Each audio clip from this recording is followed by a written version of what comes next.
ថ្មីនេះក្រុមហ៊ុន Honda NCX កម្ពុជាបានធ្វើការដាក់សម្ពោធចេញជាផ្លូវការនៅម៉ូតូថ្មីរបស់ខ្លួនគឺម៉ូតូ Honda Dream ឆ្នាំ 2024 ដែលបានដាក់បង្ហាញកាលពីថ្ងៃទី 28 ខែកញ្ញាឆ្នាំ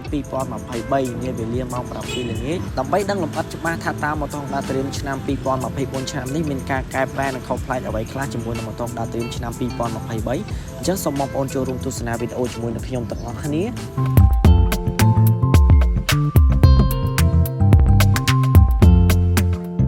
សម្រាប់បងប្អូនដែលមិនទាន់បានជួយចុច Subscribe សូមជួយចុច Subscribe Channel ខ្ញុំម្នាក់មួយផងដើម្បីទទួលបាននូវការចែករំលែកនូវវីដេអូថ្មីៗបន្តទៀតសម្រាប់ម៉ូតូ Honda Dream ឆ្នាំនេះគឺ Honda Dream បានបញ្ចេញចំនួន3ពណ៌ដែលក្នុងនោះសុទ្ធសឹងតែជាពណ៌ល្បីៗនិងជាពណ៌ស្រស់ស្អាតតែម្ដងទី1គឺមានពណ៌ខ្មៅចំណែកឯទី2នោះគឺប្រើប្រាស់ជាមួយនឹងពណ៌ក្រហម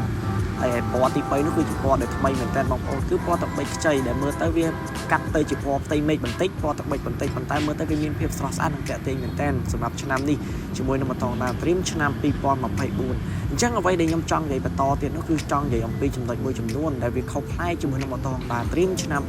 2023 កាលពីឆ្នាំកន្លងទៅសម្រាប់ម៉ូតូ Honda Dream ឆ្នាំ 2024 ឆ្នាំនេះគឺក្រុមហ៊ុន Honda NCX កម្ពុជាបានធ្វើការផ្លាស់ប្ដូរទាំងស្រុង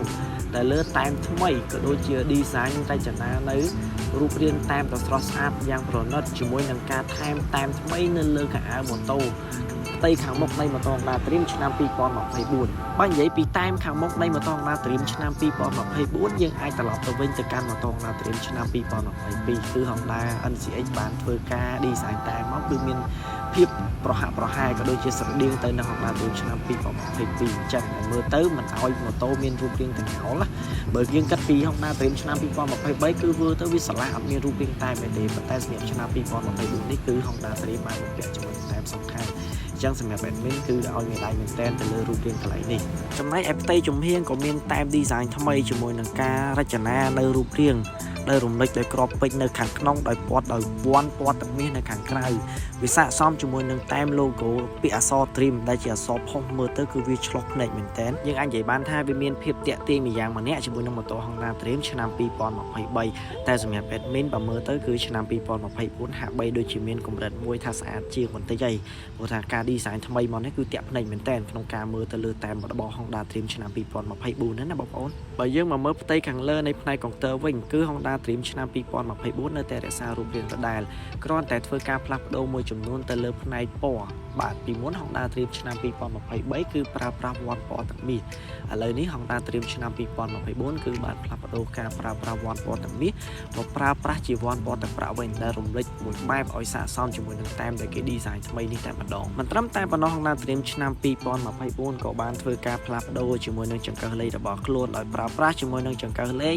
បែបដៃក្រូមេអ៊ីណុកវិញដែលមានសភាពភ្លឺចែងចាំងរលើបរលោងភ្លឺស្អាតព្រោះថាកាលពីឆ្នាំ 2023 ទៅលើ Honda Dream ឆ្នាំ 2023 នោះគឺ Honda Dream បានផ្លាស់ប្ដូររូបរាងទៅលើចង្កឹះលេខដែលធ្វើឲ្យអតិថិជនដែលជាអ្នកគាំទ្រនឹងមានការអន់ចិត្តយ៉ាងខ្លាំងទៅលើរូបរាងរបស់ម៉ូតូ Honda Dream ឆ្នាំ 2023 តែម្ដងអញ្ចឹងឆ្នាំនេះគឺក្រុមហ៊ុនបានធ្វើការផ្លាស់ប្ដូរមួយចំណុចនេះគឺ admin ឲ្យ10លើ10មែនតើបាទសង្ឃឹមថាឆ្នាំក្រោយ Honda Dream នឹងធ្វើការផ្លាស់ប្ដូរមួយទៀតទៅលើរូបរាងនៃស៊ីម៉ាំងបើអាចប្រើប្រាស់ជារូបរាងស៊ីម៉ាំងក្រូមេដូចជា Honda Dream ចាស់ចាប់ពីឆ្នាំ 2022 ចុះក្រោមណាបងប្អូនព្រោះថាសេរីឆ្នាំ 2023 គឺជាប្រភេទស៊ីម៉ាំងនោះមិនមែនថាតែ admin ទេសូម្បីតែអតិថិជនក៏ដូចជាអ្នកគ្រប់គ្រងក៏សម្ដែងនឹងការមិនពេញចិត្តដែរព្រោះថា Honda បានបំពាក់ទៅលើ Honda Dream ឆ្នាំ 2023 ប្រភេទស៊ីម៉ាំងឆ្នាំនេះគឺលក្ខណៈថាវាឆាប់ចាស់ប្រើប្រាស់ទៅគឺវាឆាប់ស្លកអញ្ចឹងវាមើលឲ្យទៅម៉ូតូគឺមានសភាពឆាប់ចាស់មែនទែនបាទអញ្ចឹងសរុបរួមមកវិញគឺសម្រាប់ម៉ូតូ Honda Dream ឆ្នាំ 2024 គឺមានការកែប្រែក៏ដូចជាខុសប្លែកមួយចំនួនដោយដែលខ្ញុំបានរៀបរាប់ខាងលើនេះអញ្ចឹងជាមួយនឹងម៉ូតូ Honda Dream ឆ្នាំ 2023 អញ្ចឹងចំណុចផ្សេងៗសង្ឃឹមថាក្រុមហ៊ុន Honda NCX នៅឆ្នាំក្រោយសម្រាប់ម៉ូតូ Honda Dream ឆ្នាំ 2025 នឹងមានការផ្លាស់ប្ដូរបន្ថែមទៅលើម៉ូតូ Honda Dream ឆ្នាំ 2023 ដែលយើងមានការអាប់ដេតបន្ថែមដែលធ្វើតាមការតម្រូវចិត្តរបស់អតិថិជនទី1ទី2យើងសង្ឃឹមថា Honda Dream នឹងបង្កើតនៅអ្វីដែលថ្មី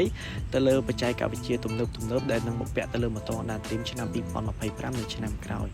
បាទអញ្ចឹងសម្រាប់បងប្អូនដែលមិនទាន់បានជួយចុច Subscribe សូមជួយចុច Subscribe Channel ខ្ញុំម្នាក់មួយផងហើយសម្រាប់វីដេអូថ្ងៃនេះក៏ខ្ញុំមានតែប៉ុណ្្នឹងដែរអញ្ចឹងដើម្បីទទួលបាននូវវីដេអូថ្មីសូមបងប្អូនជួយចុចមេដៃខ្ញុំម្នាក់មួយផងអរគុណ